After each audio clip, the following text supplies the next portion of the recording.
Hello, this is the UCLA Housing Voice podcast, and I'm your host, Shane Phillips. This week we're talking with Kyle Nelson about the kinds of neighborhoods where eviction is most common. In a recent episode, we spoke with Hyojung Lee about how gentrification may have different displacement impacts in different types of places. And this episode is a great complement to that conversation because the headline finding here is that eviction is actually quite a lot more common in neighborhoods with persistent concentrated disadvantage, not necessarily the gentrifying neighborhoods that people might expect. An important part of this discussion and of Kyle's research is the distinction between two different kinds of eviction. One type are the traditional court-based evictions that listeners are probably most familiar with, and we can also categorize these as at-fault evictions because they usually follow some kind of lease violation, like failing to pay the rent on time. The other kind is no-fault evictions, and we'll get into what those actually look like in the interview. As we discuss, our knowledge of where evictions occur, how often they occur, and to whom is really shockingly limited. Research like this is a necessary first step for identifying the communities most impacted by eviction and figuring out ways to prevent it. The Housing Voice podcast is a production of the UCLA Lewis Center for Regional Policy Studies with production support from Claudia Bustamante, Jason Suteja, Divine Mutoni, and Phoebe Bruce. You can email me at shanepphillips@ucla.edu with any questions or comments. And if you like the show, give us a review and a 5-star rating. It really does help. Now let's get to our conversation with Kyle Nelson.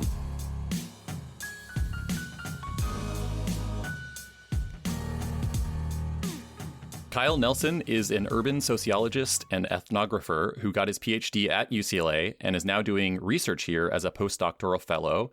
And today we're talking about where evictions happen and how places with lots of evictions may differ from places where they're less common. Kyle, thanks for joining us and welcome to the Housing Voice podcast.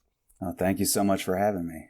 And Mike is my co-host today, but also as a co-author on these papers, he's also a co-guest. Welcome, Mike.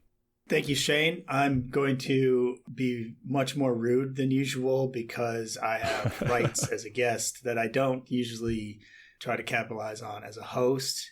And I want to note more seriously that we talked about before we got on that this is maybe not our 50th episode as the public will absorb it, but it is our 50th recording. And that seems pretty cool.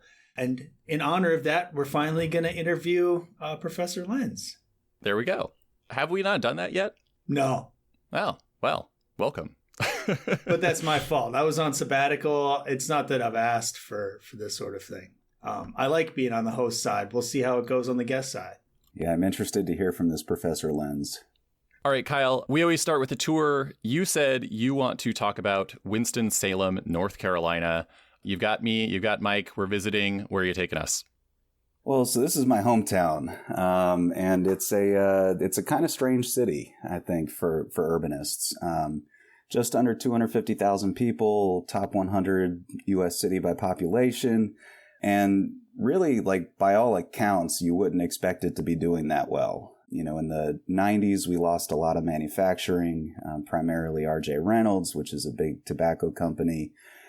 Hanes brand used to be based out of Winston-Salem, and a lot of people thought the city was going to die. And instead, it's had this rebirth as sort of a hub of the, regional information economy through a couple of partnerships with Wake Forest University, which has really kind of transformed downtown. Now you have people living downtown, which is super fun. So I'd probably start with downtown just to kind of give you a sense of, a place that is populated by tobacco lofts and, still has like a decent amount of abandonment, but, has really bounced back in a kind of inspiring way. Then I think I'd also drive you all around. Because, like a lot of cities in the South, there's really extreme racial residential segregation. And some of that is maintained infrastructurally. Some of that is, just generally more spatial. But we're looking at a city that has virtually no public transportation, that's really large in terms of mass, that has a lot of people, but really isn't that organized. And so I just really want to hear your thoughts on the place. And then, as urbanists and planners, I'd like to hear, like, what would you do differently? Because you kind of have a city that's getting a second chance, at becoming at least like a regional metropolis. And it's my hometown.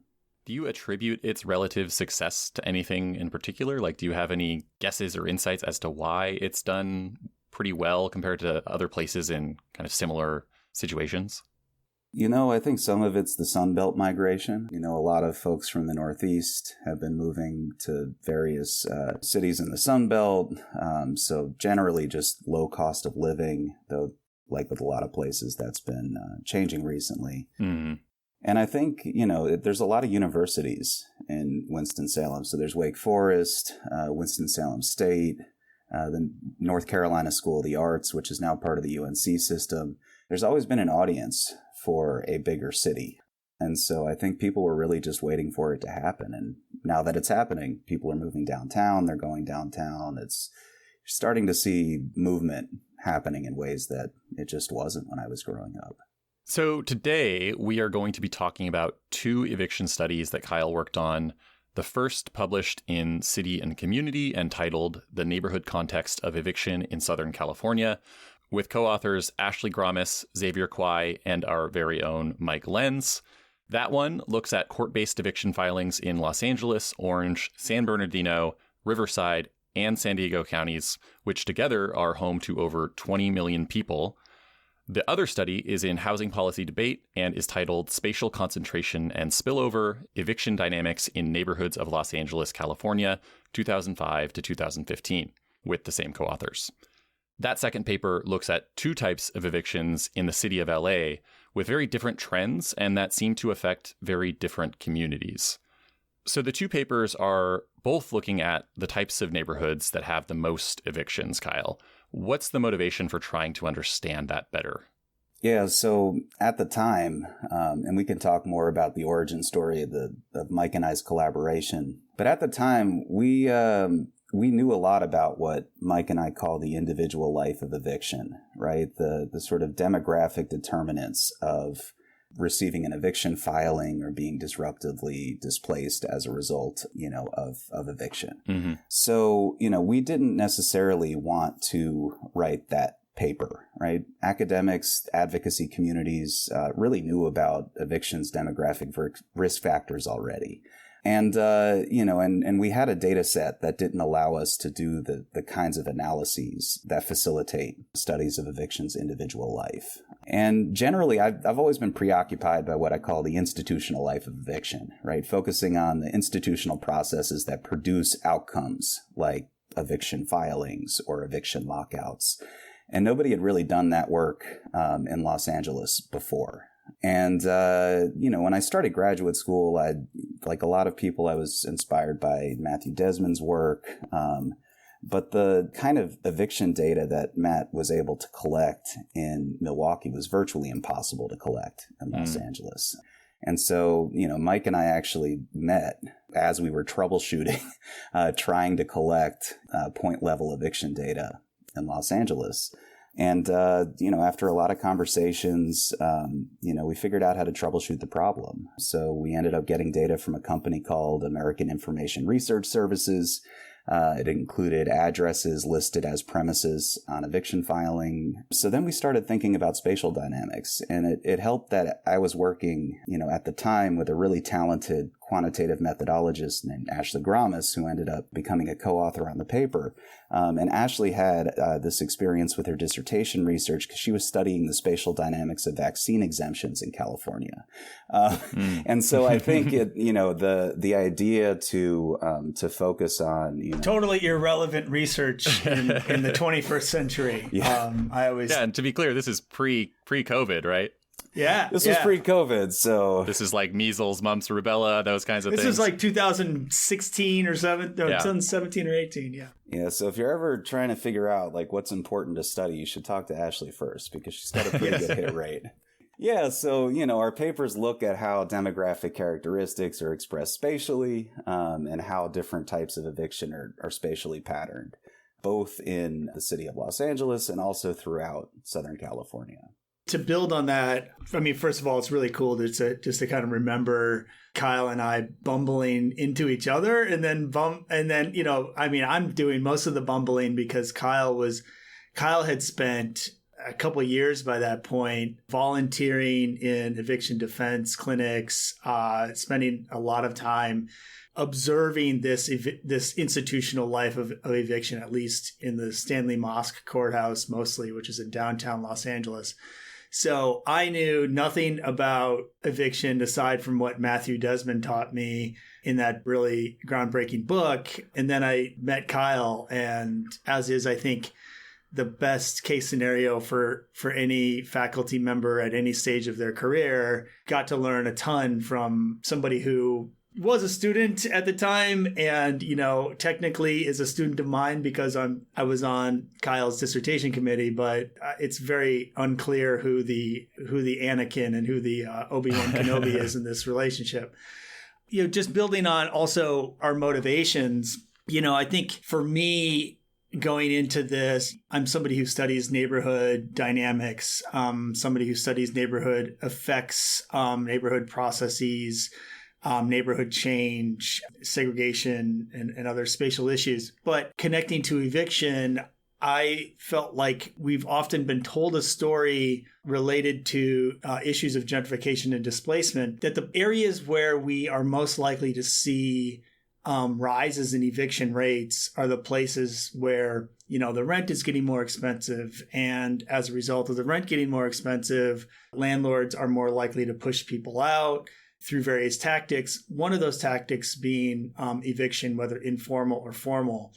And so, we wanted to test that hypothesis, right? We wanted to try to find to see what we could learn from data as connecting this input of sorts of neighborhood change to this outcome of eviction. And so that to me is like the policy and in kind of urban processes that we're testing here to see like, hey, is this true? Is this where we need to be on the lookout for rising eviction rates? Is it where the rent is getting more expensive?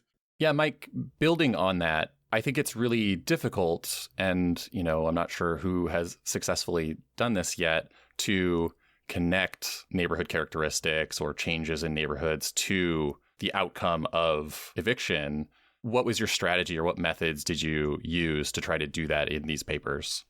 Yeah, so I think, a lot of our listeners are familiar with how challenging it can be to, at the neighborhood unit of analysis, identify what we call causal processes or establish causality, right? So, what causes evictions is a complicated story at the individual level, but I think it's even more complicated at the neighborhood level because there are many more variables that go into neighborhood change on one side of the equation and the outcome of neighborhood levels of eviction.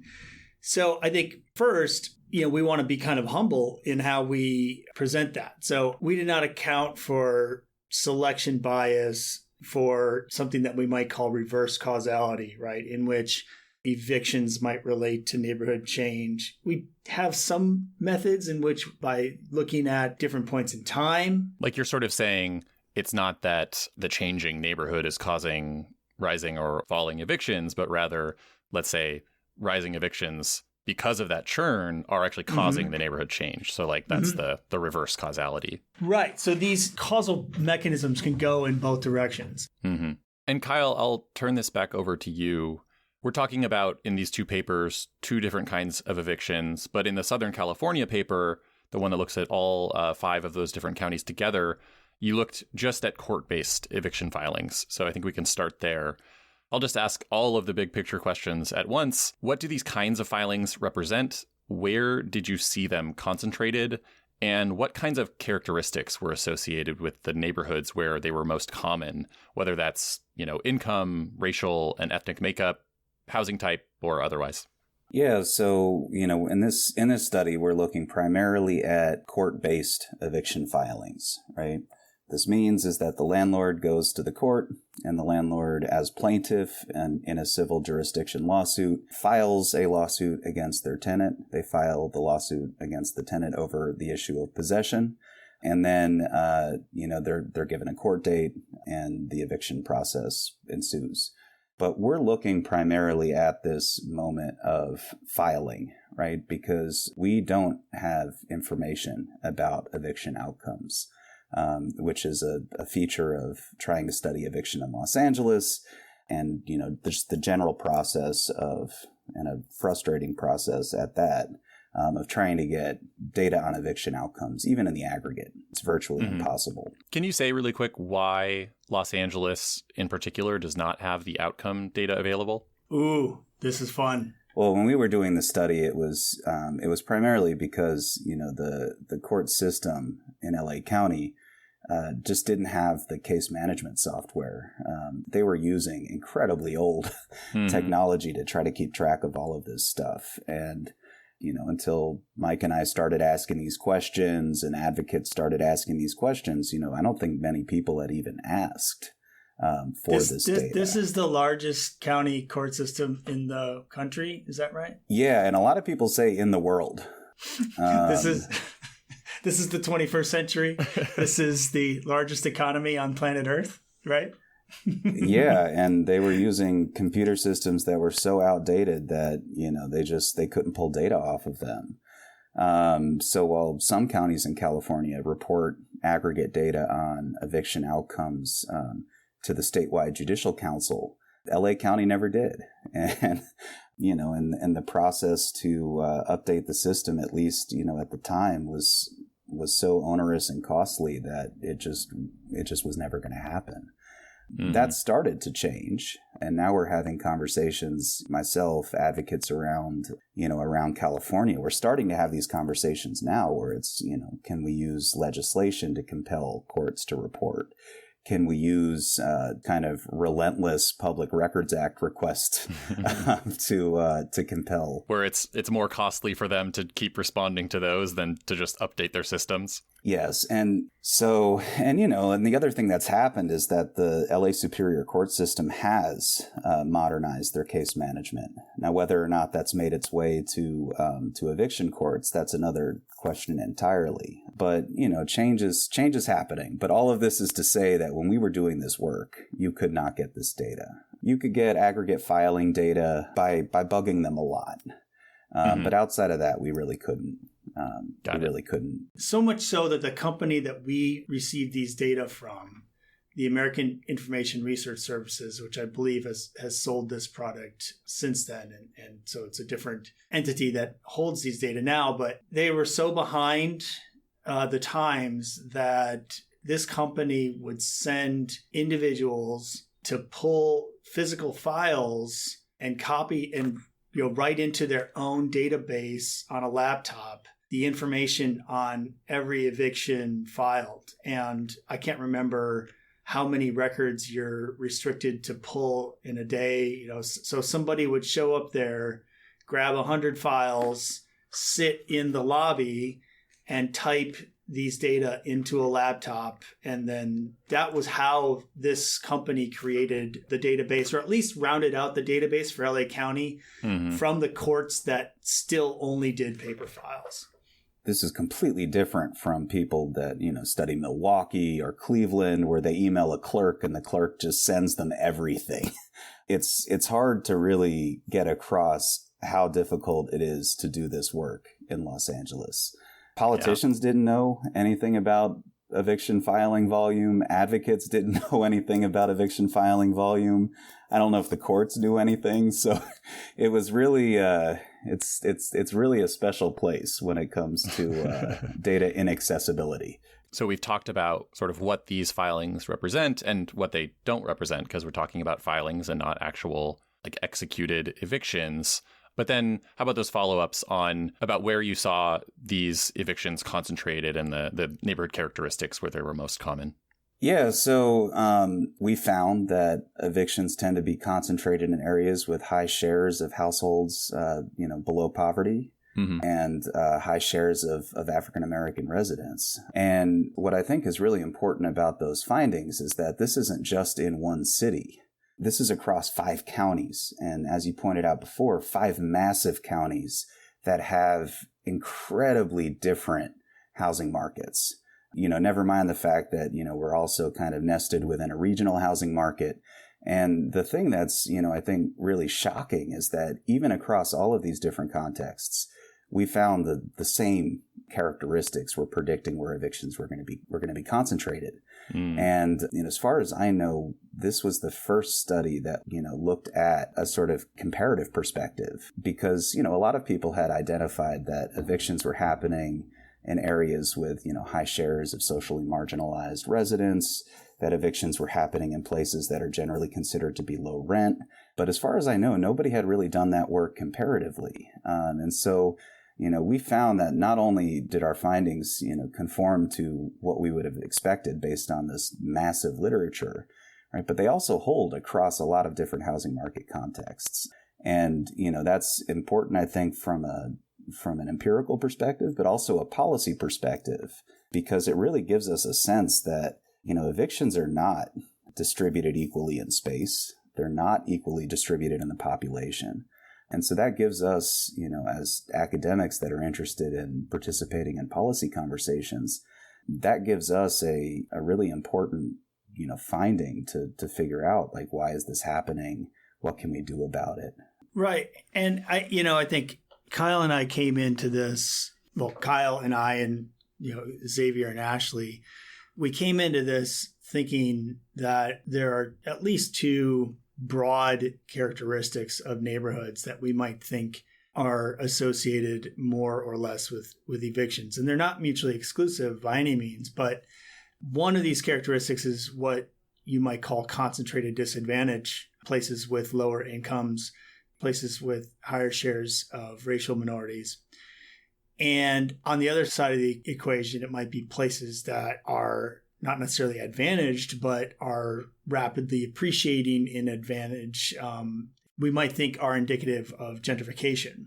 And so if you want to think about it pretty simply as, are we more likely to see higher eviction rates in places that are gentrifying versus places that are concentrating disadvantage, we find a whole lot more evidence that concentrated disadvantage is where we see higher levels of eviction, which to me tells us eviction is more about poverty. It's more about the racial discrimination in housing markets. It's more about people who have fewer options in the rental market and who are finding it more and more difficult to afford rent because of their individual circumstances and the relationships with their landlord, rather than the landlord looking around and saying, I can get a lot better rents here. I need to figure out ways to get rid of some of the renters that I have that are not paying me as much. Mm-hmm. Now, again, these things are not mutually exclusive by any means. And also recall that there may be other things going on that we don't capture, that this is not the definitive causal story on neighborhood eviction rates.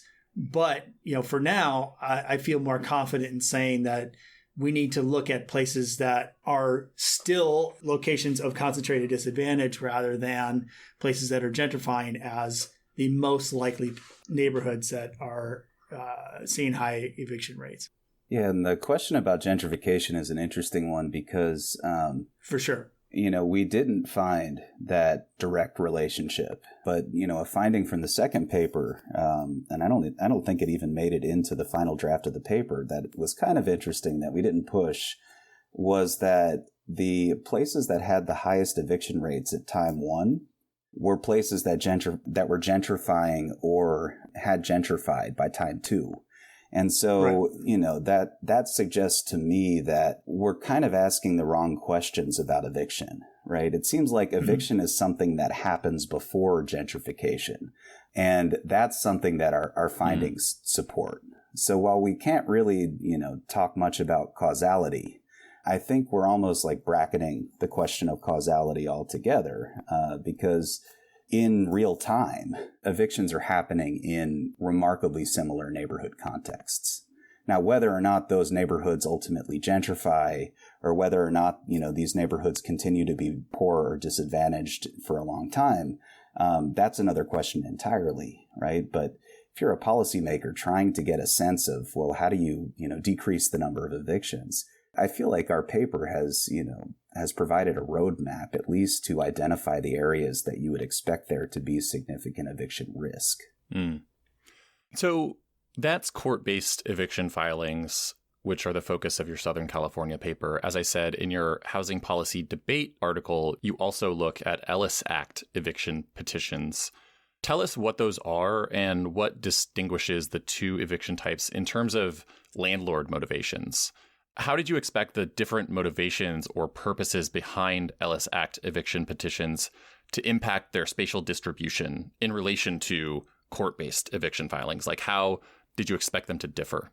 Yeah, so Ellis Act evictions are a class of eviction called a no-cause eviction. And what that means is that in areas that are protected by rent stabilization ordinances and just cause ordinances, landlords have to have a reason to evict you.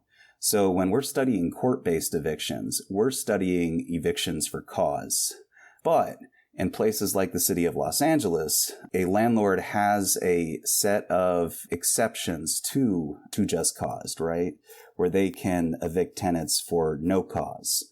And there's a series of eviction types that are captured under this, right? We can be talking about owner move-ins, for example.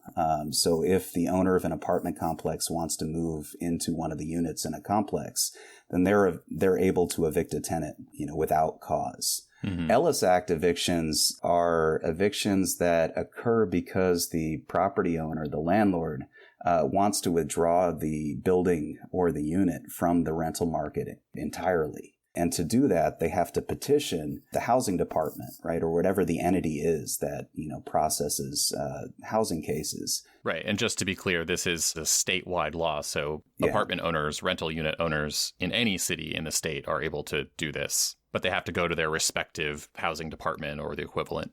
Yeah, and at the time, there weren't many rent control jurisdictions in LA County, right? It was the city of LA, Santa Monica, West Hollywood, Beverly Hills. That's actually a really important point because there's no need for the Ellis Act eviction route in a place without rent control and specifically without just cause eviction protections, because if you don't have just cause eviction protections, which say you can only evict people for these reasons and for cause or for these specific no-fault reasons, if those rules aren't in place, landlords can evict people for any reason or no reason at all. And I think that's actually kind of standard practice in most of the country. It's actually, more rare for cities to have just cause eviction protections. That is certainly changing at some level nationally. And I don't know, maybe the majority of housing units are covered by just cause at this point. I kind of doubt it, but I think that's an important point to make that you just raised. Oh, definitely. And it's not just nationally. I mean, there's 88 cities in LA County, right? Plus unincorporated LA County. Very few of those cities have rent control protections, right? So even in our court-based data, there's probably cases that are no-fault cases because, as you point out, right, a landlord doesn't have to have a cause in a lot of jurisdictions. So, if you're looking at tenants who are living in the city of Bell, for example, there's no rent control in Bell. So if your landlord wants to evict you, they can just evict you. Just to be clear here, though, with the passage in, I think, 2019 of AB 1482, that does include just cause eviction protections for most rental housing now, correct? So not during the study period, which only went up to 2015, but now most rental housing in California is covered by these just cause eviction protections. Yeah, you're right. So basically, the Ellis Act eviction cases are ones where landlords want to, do condo conversion. They want to knock the building down, sell it to a developer, and build something else.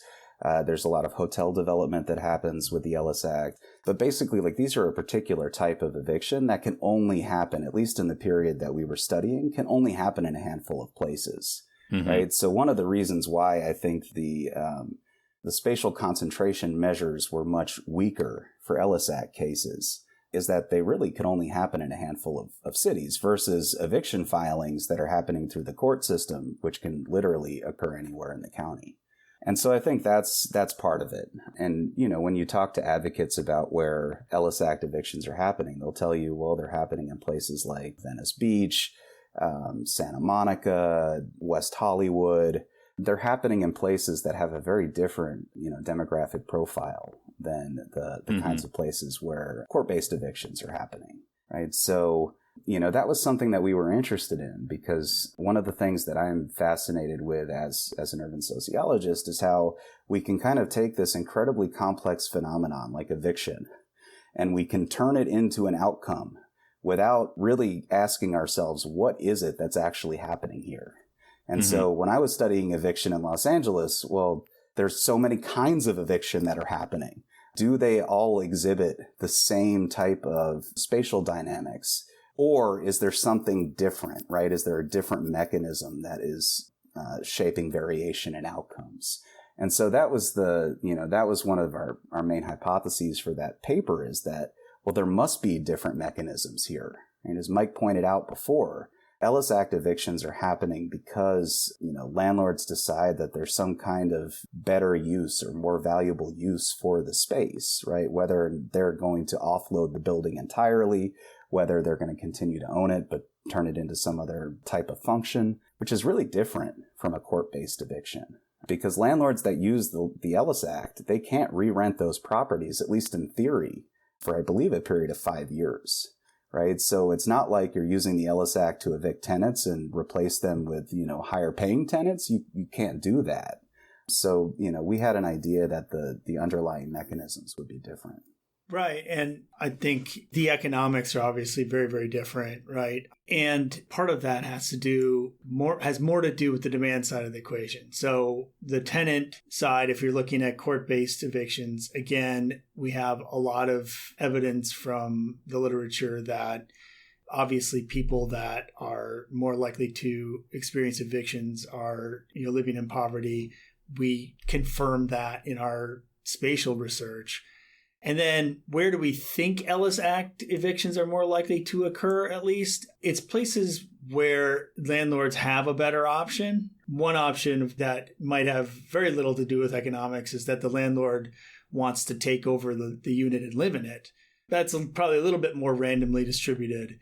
But if it's a condo conversion, that's a situation in which the landlord thinks, I have something of pretty high value, and so I'm going to exit the rental market and sell this unit for a pretty high number, or at least a higher number than I think I can get with the equivalent rental relationship. So right. And I think that's a really important, just to draw this out, I think it's a really important point to connect to rent control, because in many cases, that's what creates that gap in value, where you might have a tenant who's lived in the unit for 20 years and their rent's only been allowed to go up by 3% a year, and maybe the market rents have been increasing 5% or more year after year. And so the gap between what they can get from a market rate tenant and the current tenant is quite large, but they can't get a market rate tenant unless that person voluntarily moves out. So the alternative there is through the Ellis Act, they can evict them to turn it into condos and sell it,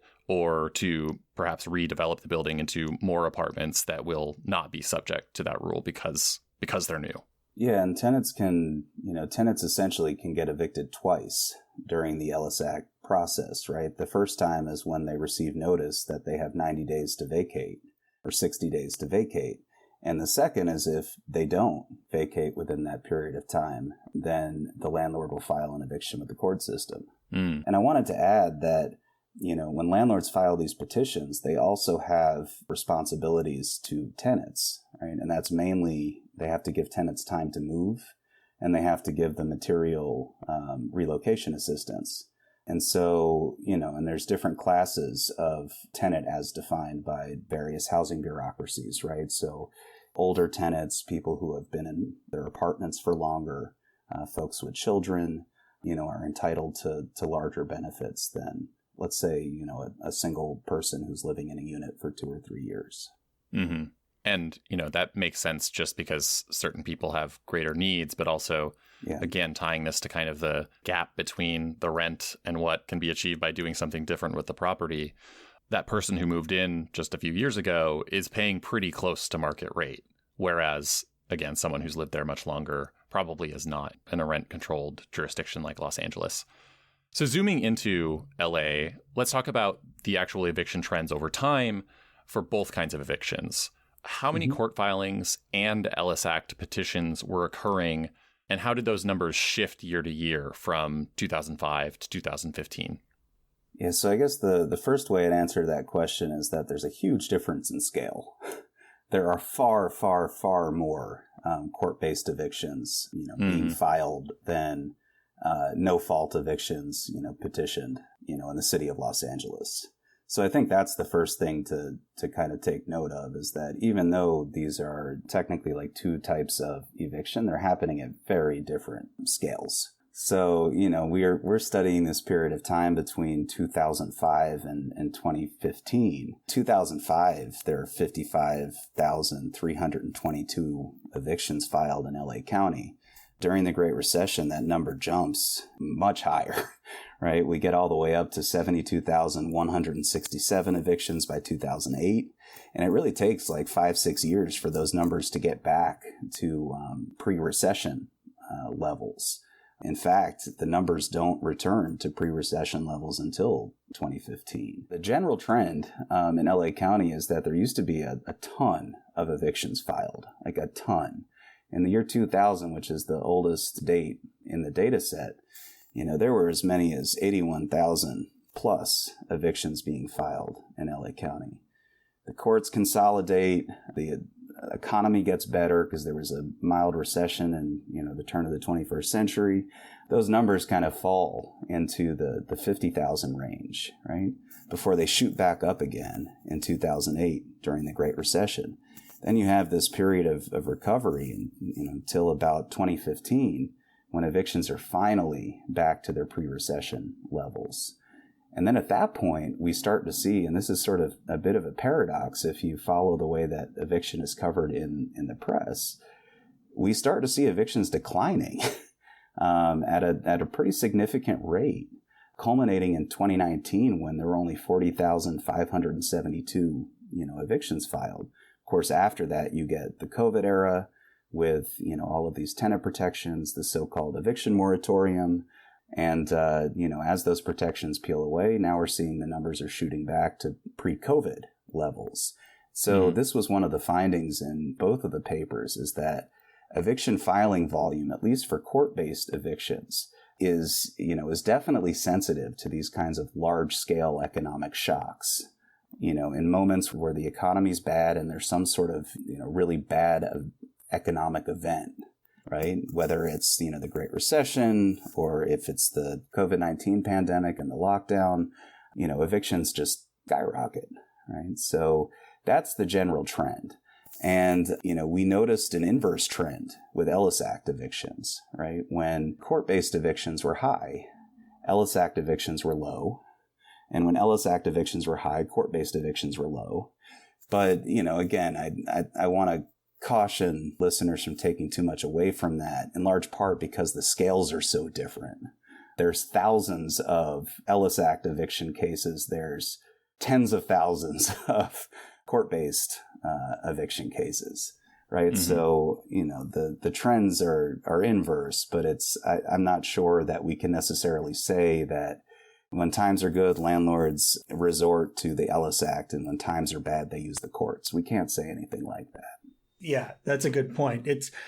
Ellis Act is, I guess, counter-cyclical, where you see less of it when times are bad because, landlords have fewer options in terms of what they can do with their property economically. But I think that's a very key point, right? That you're not necessarily seeing people on the landlord side toggling back and forth between a court process of eviction and a Ellis Act process of eviction, because there's just not anywhere near as many Ellis Act, really, I guess I would say Ellis Act opportunities out there.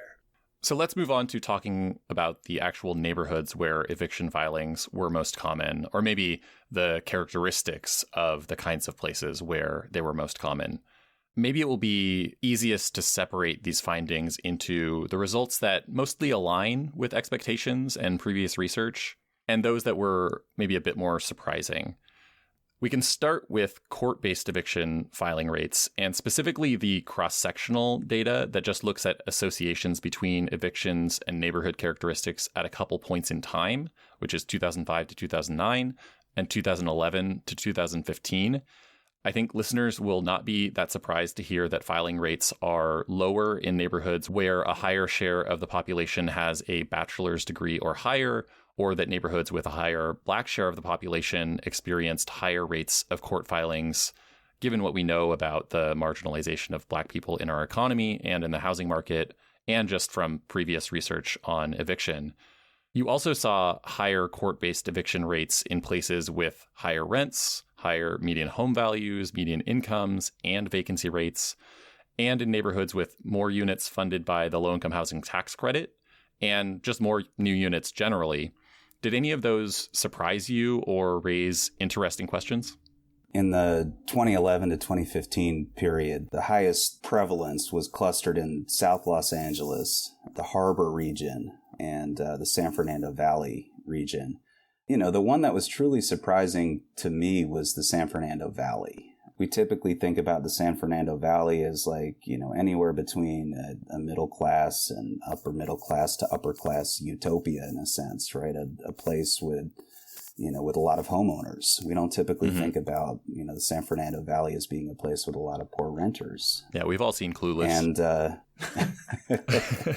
and so, yeah, the Valley being an area with high prevalence of these eviction clusters, like that was a surprise for me. And, you know, it wasn't as surprising that evictions were also clustered in South Los Angeles and the Harbor area, because again, like we know from all of this prior research that Black people, primarily Black women, are evicted at much higher rates than other tenants. When we look at the findings in this 2005 to 2009 period, I think we see it's very similar. But we see evictions are happening in areas that are also highly populated by Latino folks too, right? So like Central Los Angeles, Northeast Los Angeles, East LA. That's not particularly surprising because you would expect evictions to be concentrated in places with lots of demographic minorities and, you know, with lots of socially marginalized folks. So, yeah, and again, like evictions can only really happen in places where there's rental housing. Right. So it's not surprising, for example, that there are very few evictions in the West Side because there are very few poor renter neighborhoods in the West Side. So, you know, I think the evictions in Los Angeles and a lot of the places that we expected to see them. And then we also found a couple of other places like the San Fernando Valley, where there's a lot of poor tenants in places like Van Nuys. And this work has actually been, you know, kind of illuminating on the policy and advocacy side because, you know, that finding in particular, I think has kind of shined a light on our various valleys as places that we need to really direct resources to. I appreciate that kind of geographic trip through different parts of the region and specifically Los Angeles that highlight, you know, because building on what Kyle just said, it's about where can we direct resources, right? If we want something like this to be policy relevant, it's about if someday we had some kind of eviction defense alert system, right? Like where are the places that we need to target resources? And I think that's helpful. You know, the other side of your question, Shane, is thinking of, you know, to me anyway, is thinking about what are the kind of findings that surprised us, right? And some of that is like locational, but then some of that is what are the neighborhood characteristics that we find that are more about the variables, the characteristics, the indicators of these neighborhoods. And, you know, I think given how much we control for poverty, race, and the rental market in terms of the number of rental units, the fact that we see more evictions where there are more low-income housing tax credit units, a swifter change, an increase in the number of evictions where we see increases in low-income housing tax credit units during this time period, that's perplexing, I guess. You know, maybe we're not doing a good enough job controlling for poverty.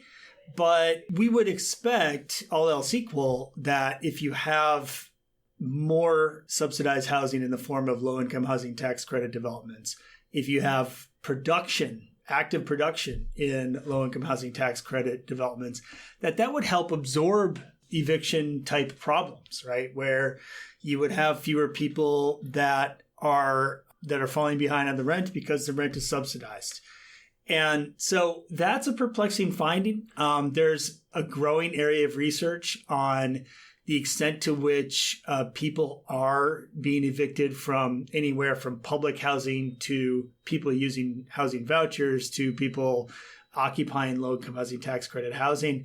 So we're starting to learn a little bit more that it's certainly not anywhere near as simple as once you win the lottery, so to speak, and are able to obtain. Not so to speak, just literally win the lottery in some to get cases, into a unit. Literally, not the or a voucher. not the fun not lottery. That lottery. Yeah. No, not the scratch off, but the literal housing voucher lottery or public housing lottery, or low income housing tax credit development pseudo lottery.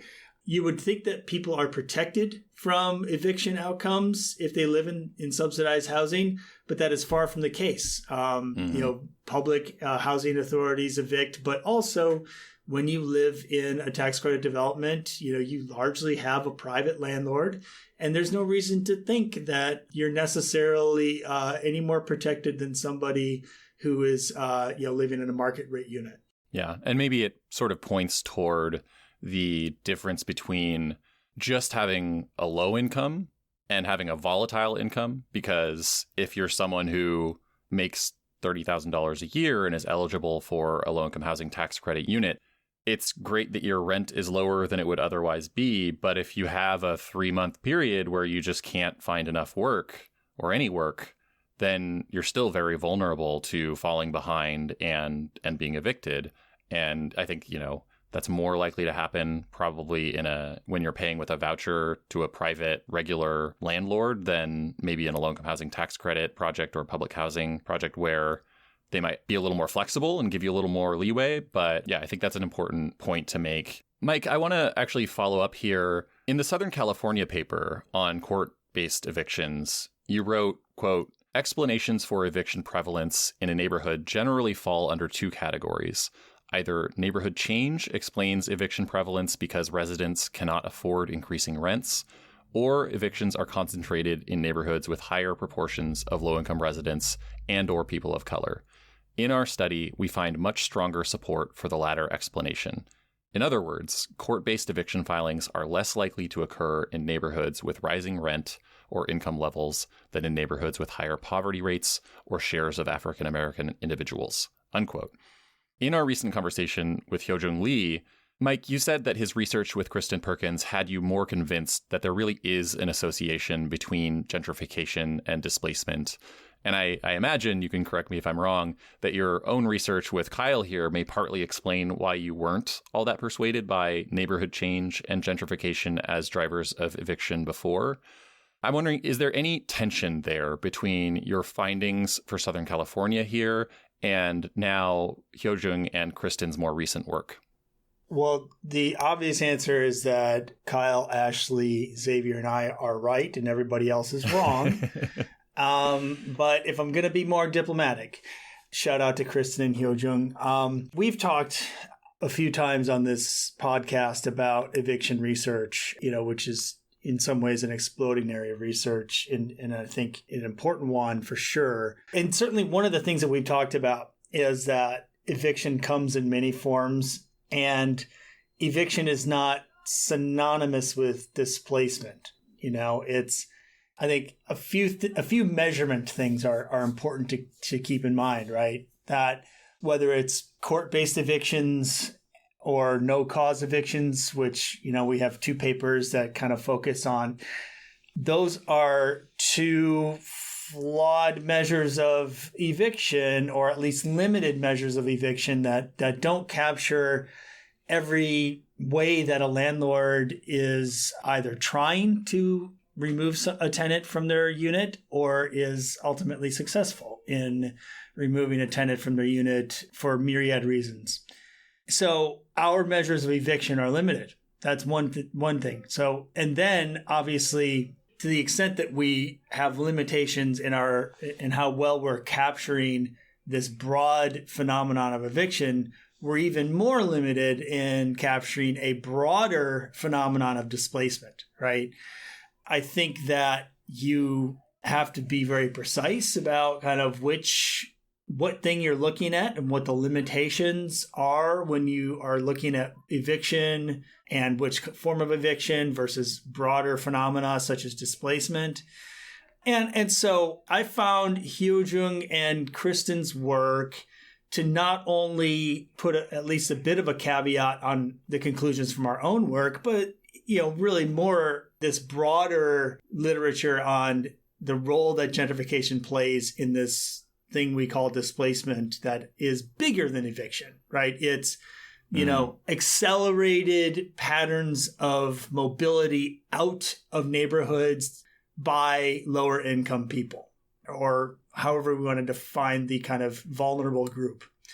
And so I think their work, again, is capturing this broader phenomenon, and their work and our work, I think, can sit next to each other, is mostly in this measurement difference. And so I compare their work to the earlier work that is, again, I think, looking at this broader phenomenon of displacement than just eviction. Yeah, and just to add, like this doesn't, our findings don't disprove anything, right? All we're saying is that this relationship that we expected to see wasn't there. It's not saying that people in gentrifying neighborhoods don't get evicted.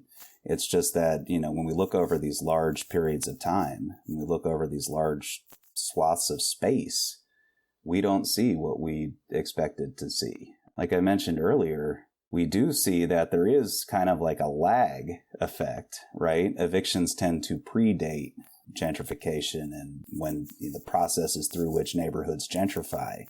But yeah, when we're talking about, in real time, does gentrification cause eviction? No, we didn't see it.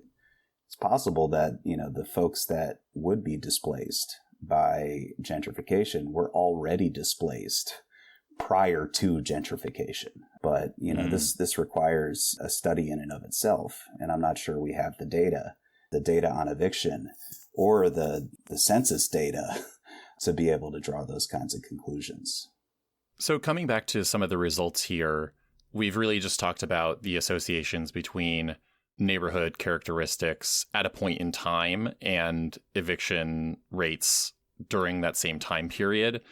You also looked at how changes to neighborhoods over time were also associated with higher or lower eviction rates for both kinds of eviction, the court-based and Ellis Act evictions.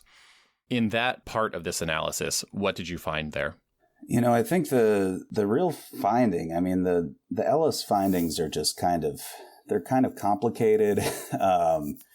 It didn't tell us really much of anything in terms of what the associations were.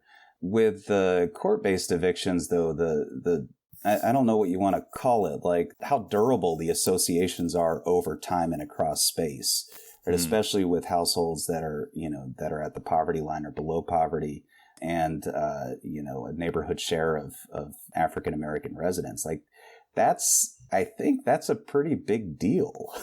Even as neighborhoods change, these factors are still making certain communities more likely to have a concentration of eviction filings. Recall again that we have two papers in two different forms of eviction. The second paper in housing policy debate that looks in the city of Los Angeles specifically, what are the neighborhood characteristics that are most strongly associated with no cause or Ellis Act evictions. As Kyle points out, those findings are much less conclusive. And the way I think about this is that across space, there are fewer opportunities and more concentrated opportunities for Ellis Act conversion, or more concentrated outcomes sometimes, because you might have a large development that in a particular year, a landowner decides to exit the rental business and you have a sudden big number in the number of Ellis Act evictions in that census tract. That can add like a little bit of random noise that's not necessarily connected to neighborhood processes. It's more connected to the whims or the financial or economic circumstances of that landowner. And so if suddenly in census tract A landowner exits the rental business with a 500 or 750 unit Ellis Act conversion, like that ends up sucking up a ton of variation in Ellis Act conversions across space in a particular year that might end up not having a whole lot that's related to neighborhood conditions. So, I mean, this is, quantitative researcher kind of like overly like explaining his data perhaps, but like that's one of the caveats, I think, to me, for me, or at least one of the explanations of why the connections between neighborhood characteristics and Ellis Act evictions is just a lot more ambiguous. Yeah, it does seem that the combination of just how relatively rare Ellis Act evictions are and the sort of idiosyncrasies of individual property owners. Like if older owner passes away and their heirs take the property and don't want to be landlords, like they can either Ellis it or they'll sell it to someone who maybe will do that because they see like that's the most valuable use of the property for them. But like obviously the market conditions matter because that's only going to be feasible in certain neighborhoods. But it still was dependent on this kind of random chance instance of both the person passing away and passing it down and the sort of just personal preferences of the people who inherited that property. And you do hear about these kinds of transfers of ownership as being the trigger point for a lot of these kinds of evictions. Yeah, and it's one of the reasons why in the paper we say a big limitation is that we don't have data on property ownership. Maybe if we had data on property ownership, right, different types of landlords, different types of buildings, then, we might be able to have a more precise analysis, right? But, strictly from the perspective of demographics, of like the concentration of rental housing, we just didn't see it. Yeah. So last couple of questions here, thinking about how we respond to these findings as academics or urban planners or policymakers. One of the policies you recommend is robust tenant protections that go beyond municipal boundaries. Could you say more about that? What kinds of protections do you think would be most helpful? And is the purpose of protections that extend across municipal or even state boundaries just about covering more people? Or are there other benefits to that approach as well? Yeah, I mean, I mentioned it earlier. LA has a political fragmentation problem, right? We have 88 cities. We have a large chunk of unincorporated Los Angeles County. And each of those cities has a government. Each of those cities has, some kind of code enforcement mechanism. At the end of the day, it's just incredibly confusing living in a place like California, especially in a county like Los Angeles. What actually applies to you? We talk all the time about how like people don't realize that living in Venice, living in North Hollywood, you are in fact in the city of Los Angeles. Like so many people don't even realize what city they live in.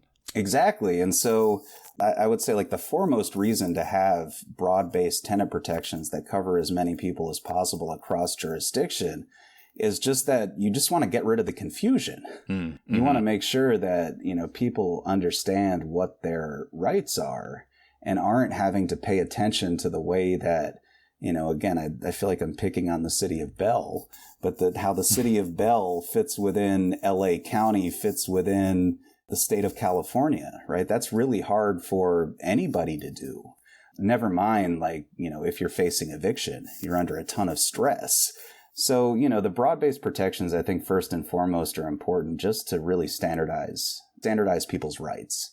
Get to the point where you can put everybody's rights on a single piece of paper rather than, 15 different pieces of paper that you have to cross-check with, different changes to temporary protections and, codified permanent protections, right? So I think, we first just have to make the system much easier to navigate, where people know what their rights are and where we protect as many people as possible. And I think it goes both ways, actually, too, where it's not actually just about the tenants knowing their rights, but the landlords knowing their responsibilities. And to the extent that they do, also not having the, frankly, very plausible deniability of saying, like, well, it's just so confusing. I didn't know what I was responsible for. And it's not to say that that's an actually like valid defense, but it is certainly the kind of thing that I think you hear. And it is very confusing to keep track of all the different rule changes, whether you're a landlord, and especially if, you just own a couple units or so, and you don't consider like landlording to be your job or your primary source of income or work or whatever. And this became a huge issue during the COVID pandemic, because in all of these, all of these press conferences and the pages in newspapers and on television, everybody was saying there was an eviction moratorium.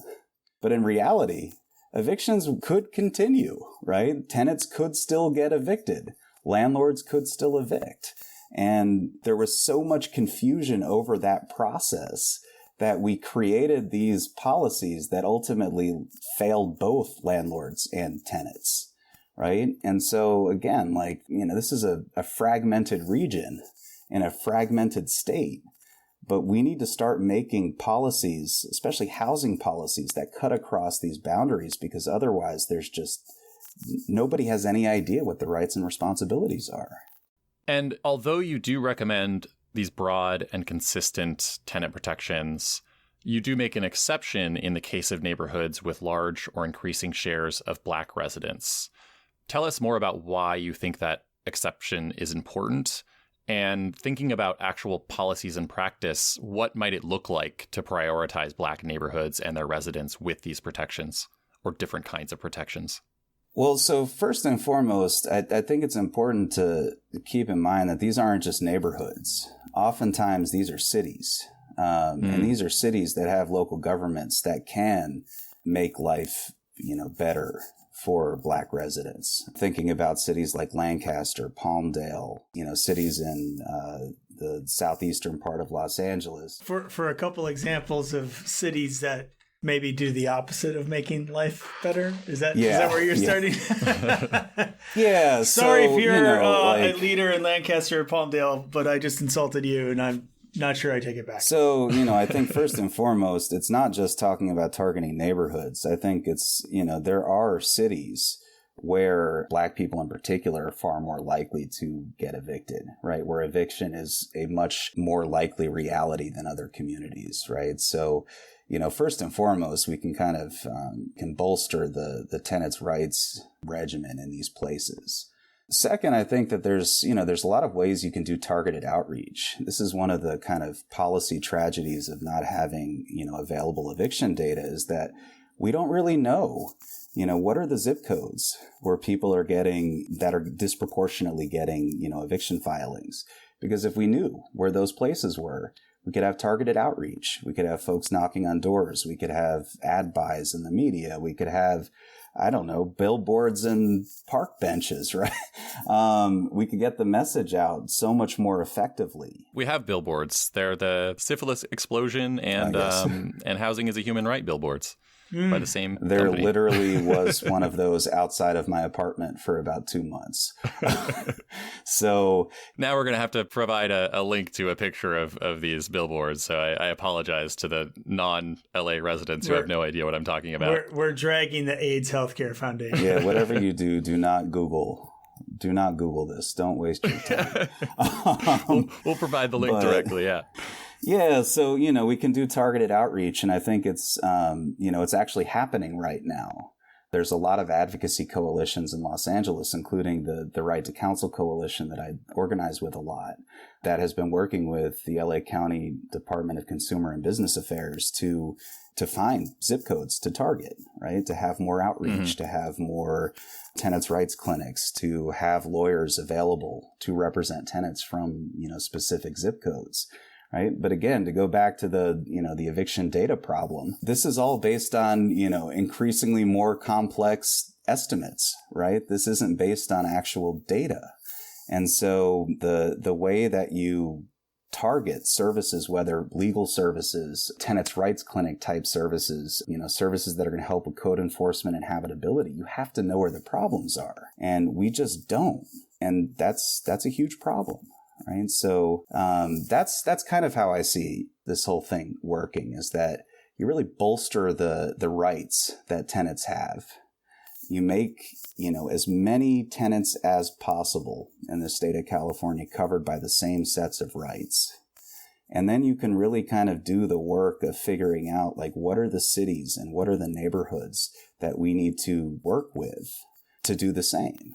And, the second thing that I want to bring up is that it really is a shame that there is not a single tenant protection in the state of California that keeps tenants out of eviction court.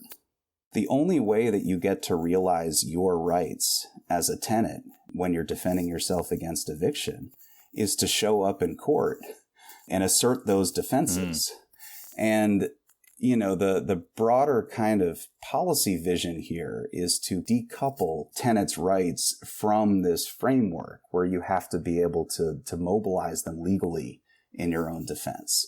We need to find ways of keeping tenants out of court rather than giving them, more and more rights to utilize when they're in court.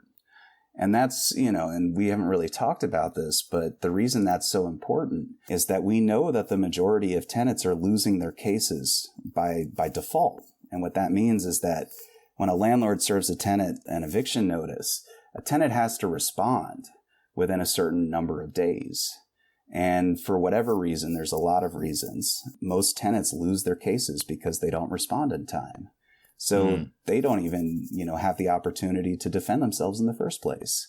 So, I think that when you put those three kind of policy strategies together, that's where you get a framework for tenants' rights that also is a way of preventing eviction, which we just currently don't have. Like, no matter how much we talk about policies as doing eviction prevention, there's no way to keep tenants out of court, right? You can take Matt Desmond's prescription. You can give everybody housing vouchers, but tenants are still going to get evicted. You can, bolster everybody's tenants' rights, and you can, make the strongest set of protections in the history of the United States, and it doesn't keep tenants out of court. So, as academics that are working in the policy advocacy sphere, I think it's also really important that we think about how do we prevent the problems that we see in our research. And that's something that's always been really important to me as a scholar. Well, I think that sobering reality and set of recommendations is a great place to end. Kyle Nelson, thank you for being on the Housing Voice podcast. And Mike Lenz, kind of a guest as well. Thank you for being on the Housing Voice podcast. Great to be here, Shane. I've heard a lot about your Upstart podcast, and it's amazing to finally get an invite. Thank you, Shane. And it's a pleasure to talk about the work again with you, Mike. Yeah, same. You can read more about Kyle's work on our website, lewis.ucla.edu. Show notes and a transcript of the interview are there too. The UCLA Lewis Center is on Facebook and Twitter. I'm on Twitter at Shane D. Phillips, and Mike is at MC_Lenz. Thanks for listening. We'll see you next time.